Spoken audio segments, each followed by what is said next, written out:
ബിസ്മില്ലാഹിർ റഹ്മാനിർ റഹീം അൽഹംദുലില്ലാഹി വസ്സലാത്തു വസ്സലാമു അലാ റസൂലില്ലാഹി സ്വല്ലല്ലാഹു അലൈഹി വസല്ലം. നമ്മുടെ മദ്ഹബിൻ്റെ ഷെയ്ഖ് ഇമാം ഷാഫിഈ റളിയല്ലാഹു അൻഹു, അള്ളാഹു ദറജ ഉയർത്തി കൊടുക്കട്ടെ, അവരുടെ മദദ് അള്ളാഹു നമുക്ക് നൽകി അനുഗ്രഹിക്കട്ടെ. വക്കാന റളിയല്ലാഹു അൻഹു യഖ്സിമുൽ ലൈല അലാ സലാസത്തി അഖ്സാമിൻ, രാത്രിയെ 3 പാർട്ടാക്കും, 3 ഭാഗമാക്കും. ബഹുമാനപ്പെട്ടവർ, നമ്മളാലോചിക്കുക ശരിക്ക്. ഒന്ന് സുലുസുല്ലിൽ ഇൽമ്, അതിൽ 3 ഭാഗം ഇൽമിന് വേണ്ടി, ഒരു 3 ഭാഗം ആലോചിക്കും.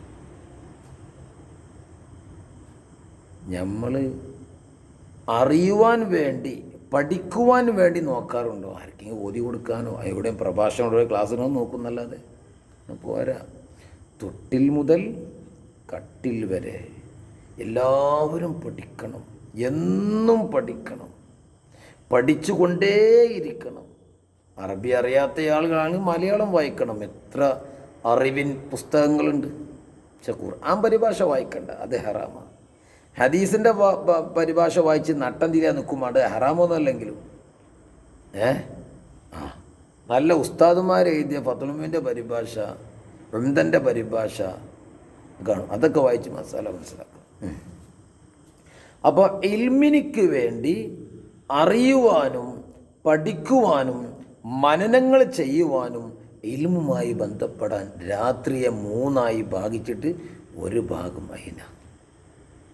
അള്ളാഹു മരിക്കുന്ന സെക്കൻഡ് വരെ ഇൽമുമായി ബന്ധപ്പെട്ട് ജീവിക്കാൻ നമുക്ക് തൗഫീക്ക് നൽകട്ടെ. പിന്നെ ബസുലുസുല്ലി സ്വല, മറ്റൊരു 3 സ്വല, നിസ്കരിക്കാൻ വേണ്ടി. ആരാ പോരൊക്കെ ഇവരൊക്കെ ചെന്ന ഖബർക്ക് നമുക്കും പോകണ്ടേ? പരലോകത്തേക്ക് പോകണ്ടേ? ഇവരൊക്കെ ആഗ്രഹിച്ച സ്വർഗത്തേക്ക് നമുക്കും പോകണ്ടേ? നമുക്ക് എന്ത് അധ്വാനമുള്ളത്? കുറേ തിന്നുക അല്ലാതെ പിന്നെ ഉറങ്ങുകയും ചെയ്യും. വസുലുസുല്ലിന്നവും, ഉറക്കിന് വേണ്ടി ഒരു 3 ഉറങ്ങിയാണ് പൂസാവൊന്നുമില്ല, അത്യാവശ്യത്തിനുള്ള. വയഖ്തിമുൽ ഖുർആന ഫീ കുല്ലി യൗമിൻ മർറ, ഡെയിലി എല്ലാ ദിവസവും ഒരു പ്രാവശ്യം ഖുർആൻ ഖത്മ് തീർക്കും. നമ്മൾ റമളാനിൽ തീർക്കുമോ ഒരു ഖത്മ്? ഒരു വർഷത്തിൽ തീർക്കാറുണ്ടോ? ലോലുണ്ടാവും. ദിവസം ഓരോ ഖത്മ് മഹാനവത്ത് ഖത്മ് തീർക്കും, ഖത്തം തീർക്കും. ആരാ പോലെ നമ്മളൊക്കെ ഞെളിഞ്ഞ് കിടക്കുക വലിയ ആളുകളായിട്ട്, ഒരു ചുക്കില്ല. വലിയ വർത്താന പോയി കേൾക്കുന്നത്. വയഖ്തിമു ഫീ റമളാൻ 60 മറ, സുബ്ഹാനല്ലാഹ്. റമളാൻ മാസത്തിൽ 60 ഖത്മ്. കഴിഞ്ഞ റമളാനിൽ നമ്മൾ എത്ര ഖത്മ് തീർത്തു? മറ പൊളിച്ചണ്ട അല്ലേ?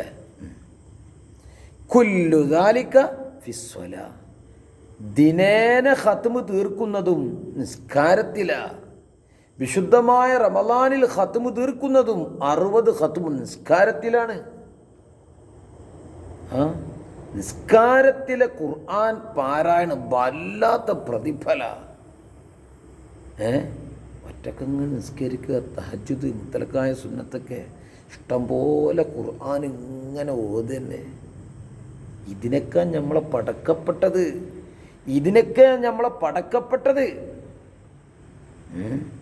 അല്ലാ. വക്കാന റളിയല്ലാഹു അൻഹു, മഹാൻ യഖൂലു പറയുമായിരുന്നു, മാ ശബിഅതു മുൻദു 16 സന, 16 വയസ്സ് മുതൽ ഞാൻ വയറ് നിറച്ചിട്ടില്ല. അതിന് മുമ്പിനെ കുട്ടിയായി ജീവിക്കല്ലേ, പ്രായം തികഞ്ഞത് മുതൽ നിന്ന് മനസ്സിലാക്കാൻ നമുക്ക്. പിന്നെ അന്തം വന്ന കാലല്ലേ. നമ്മളൊക്കെ പ്രായം തേഞ്ഞിട്ടും അന്തല്ലാതെ കുറേ നടന്നില്ലേ? നിസ്കാരമൊക്കെ ഒഴിവാക്കി, നോമ്പൊക്കെ ഒഴിവാക്കി, തോന്നിയാസം ചെയ്യും. ഇപ്പം നമ്മൾ നന്നായോ? ഇപ്പോഴും ബോധം വന്നില്ലല്ലോ. അള്ളാഹു നല്ല ബോധം നൽകട്ടെ. ആമീൻ. 16 വയസ്സ് മുതൽ പിന്നെ പള്ള നിറച്ചിട്ടില്ല. അധ്വാനത്തിൻ്റെ ഫലമാണ് അള്ളാഹു അവരൊക്കെ അങ്ങോട്ട് എത്തിച്ചത്. വല്ലദീന ജാഹദു ഫീന ലനഹ്ദിയന്നഹും സുബുലന. നമ്മളെ കാര്യത്തിൽ നമ്മളിൽ അള്ളാഹുവിന് വേണ്ടി അശ്രാന്ത പരിശ്രമം നടത്തിയാൽ അള്ളാഹ് പറയാം, നിശ്ചയം നാം അവരെ നമ്മുടെ വഴിയിലേക്ക് ചേർക്കുക തന്നെ ചെയ്യും.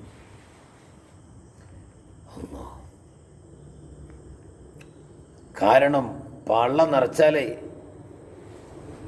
അത് ഇസ്കിലുൽ ബദൻ, ശരീരത്തിനെ ഭാരമാക്കും. ഈ തൊള്ളയെ കൂടെ അങ്ങനെ ഇട്ട് അളക്കുമ്പോൾ രസമുണ്ടാവും, പിന്നെ ഇറങ്ങിയാൽ പിന്നെ കണക്കന്നെ എല്ലാം സമ.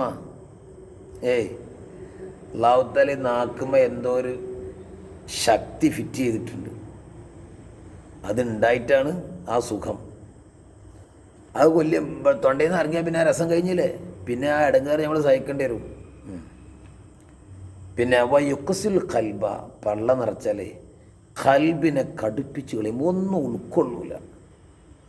വയസീൽ ഫിത്നത്ത, ആ കൂർമ്മ ബുദ്ധി, ആ കൂർത്ത ബുദ്ധി ഉണ്ടല്ലോ, അതിനൊക്കെ നീക്കി ബുദ്ധി കമ്മിയാവും, നീക്കിക്കളയും.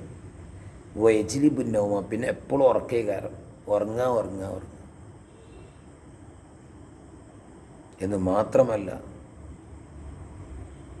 ഇബാദത്തിനൊക്കെ അലസതയും മടിയായിരിക്കും. മഹാൻ പറയാ, വമാ ഹലഫ്തു ബില്ലാഹി ഫീ ഉംരി ലാ കാദിബൻ വലാ സ്വാദിഖ. എൻ്റെ ആയുഷ്കാലം ഞാൻ കള്ളം പറഞ്ഞും സത്യം ചെയ്തിട്ടില്ല, സത്യം പറഞ്ഞും സത്യം ചെയ്തിട്ടില്ല. എന്തിനാ അള്ളാനെ നമ്മളെ വർത്താനത്തിൻ്റെ ഇടയിൽ കൊണ്ടുവരുന്നത്? അള്ളാഹുവിനെ നാട്ടക്കുറിയാക്കരുത്. നമ്മൾ അത്യാവശ്യങ്ങൾക്ക് ചെയ്യല്ലാതെ. മാഷാ. വസുഇല റളിയല്ലാഹു അൻ മസ്അല, മഹാനരോടൊരു മസാല ചോദിച്ചു. ഫസക്കത്ത, മഹാനിങ്ങനെ മൗനിയായി. നമ്മളൊക്കെ ആണെങ്കിലോ കിട്ടൂലെങ്കിൽ എന്തെങ്കിലും പറഞ്ഞു കൊടുക്കും.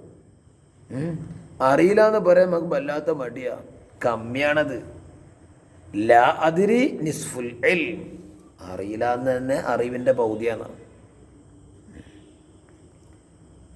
ഫഖീല ലഹു ലിമ ലാ തുജീബു, എന്താ ഉസ്താദെ ഉത്തരം പറയാത്തത് എന്നാരോ ചോദിച്ചു മൂപ്പരോട്. ഫഖാല, മൂപ്പര് പറഞ്ഞേ, ഹത്താ അഅ്ലമൽ ഫദ്ല ഫീ സുകൂത്തി ഔ ഫീ ജവാബി. ഞാൻ അങ്ങനെ ആലോചിക്കുകയാണ്, എനിക്കിപ്പോൾ നല്ലത് കൂലി കിട്ടൽ, ഫളല്, ഞാൻ മൗനിയാകലാണോ അതോ മറുപടി പറയലാണോ എന്ന് ഞാൻ ആലോചിക്കുകയാണ്. കണ്ടോ, എല്ലാത്തിനും കൂടി നമ്മൾ മറുപടി പറയാൻ പോകണ്ട. ഖൈറുണ്ടെങ്കിൽ മാത്രം മതി. അതുകൊണ്ട് പ്രശ്നം വരികയാണെങ്കിൽ അവിടെ നിന്ന് മറുപടി പറയാൻ പോവണ്ട. ആരാ നമ്മളെ ഇമാം അവർക്ക്. മാഷാ. വഖാന റളിയല്ലാഹു അൻഹു മുജാബദ് ദഅവ, പ്രാർത്ഥനയ്ക്ക് ഉത്തരം ലഭിക്കപ്പെടുന്നവരാ മഹാനർ. എങ്ങനെ മറുപടി ഉത്തരം കിട്ടാതിരിക്കുക? ഇതല്ലേ ഖുലുഖ്. ലാ തുഅറഫു ലഹു കബീറത്തുൻ വലാ സ്വഗീറ, മഹാനർക്ക് ഒരു വൻപാപമോ ചെറിയ പാപമോ ഒന്നും അറിയപ്പെടില്ല. മാഷാ അല്ലാഹ്. നമ്മുടെ ഇമാം അവർ, നമ്മുടെ ശൈഖ്, നേരത്തെ പറയല്ലേ ഖുതുബുൽ വുജൂദ്, ഈ പ്രപഞ്ചത്തിൻ്റെ അച്ചുതണ്ടാണ്. അള്ളാഹു അവരുടെ ദറജ ഉയർത്തി കൊടുക്കട്ടെ, അവരുടെ മദദ് അള്ളാഹു നമുക്ക് നൽകി അനുഗ്രഹിക്കട്ടെ. നാളെ അവരുടെ പിന്നാലെ ഇൻഷാ അള്ളാഹ് നമുക്ക് സ്വർഗത്തിൽ കണ്ട് പോവാം. അതാ നമ്മളെ പ്രതീക്ഷ. അള്ളാഹു നമ്മളെ ആക്കിബത്ത് നന്നാക്കി തരട്ടെ. ആഖിറു കലാം ലാ ഇലാഹ ഇല്ലല്ലാഹ് ആക്കി തരട്ടെ. അൽഹംദുലില്ലാഹ്.